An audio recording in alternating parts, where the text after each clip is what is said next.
Hey guys, it's the day before the Bloemfontein test. It's a lovely winter's day here in Bloemfontein, although the wind was blowing a bit. Nights are going to be cold, so it's going to be a bit cold by the time it gets to kickoff tomorrow. But otherwise, we're looking at a exceptional test. A lot of storylines in this test. Lots for the Box to play for, a lot for Portugal to play for. Of course, Portugal have got the easy, well, when I say they've got the easy motive for this game, they've got a point to prove. They've got to prove that the World Cup was no fluke. They've got a point to prove that what they did there, and all the fans they won overseas in France, where they were the darling team, is certainly something that built on their rugby, and now they're back here. But they now facing the world champions, although a world champion light squad, I suppose, in some ways with seven debutants. But they've got a point to prove in terms of just making sure that they belong at this level. And I think the worst possible part for them would be a blowout tomorrow. It's a bit difficult to see anything other than a Springbok victory, and you'd really want Portugal to do well. And we spoke to Francisco Isaac on one of the Portuguese reporters on our podcast, and he was quite adamant that anything less than 40 points, 30 points margin would be a win for Portugal. So they need to show some flashes of brilliance. They need to show that they can play at this level, and they need to show some of the passion that made them such a good rugby force in France. Bloemfontein is going to be beset by Portuguese supporters and Springbok supporters.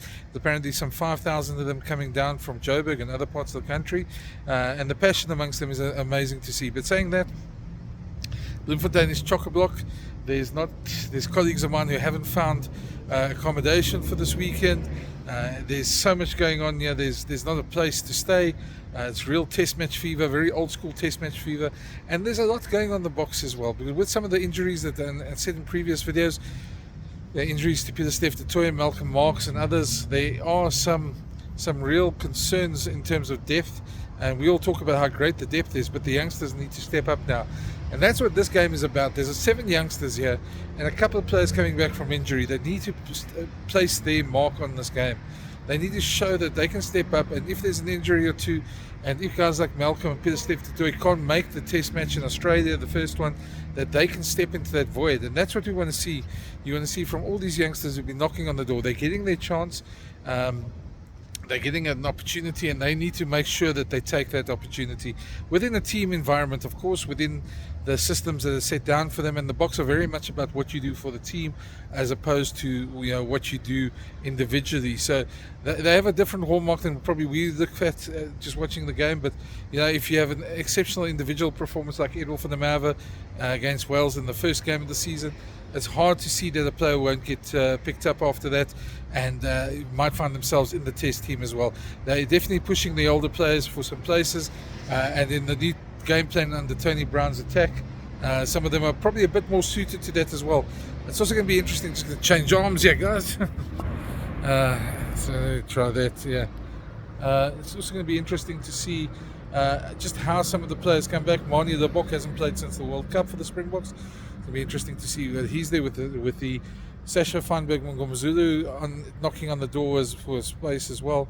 He's also looking for a spot in the team as well. So there's lots of these little narratives that are going on. A lot of players. One of the players I'm looking forward to watching has been Jason Dixon. Pieter-Steph du Toit, if he is out, and we're not sure what his injury is, but if he is out for that Australia test, Ben Jason Dixon will be a very important player for that game as well. But there's lots going on. There's lots of small little narratives, and we'll be having a keen watch of that. Both sides know what they want to do.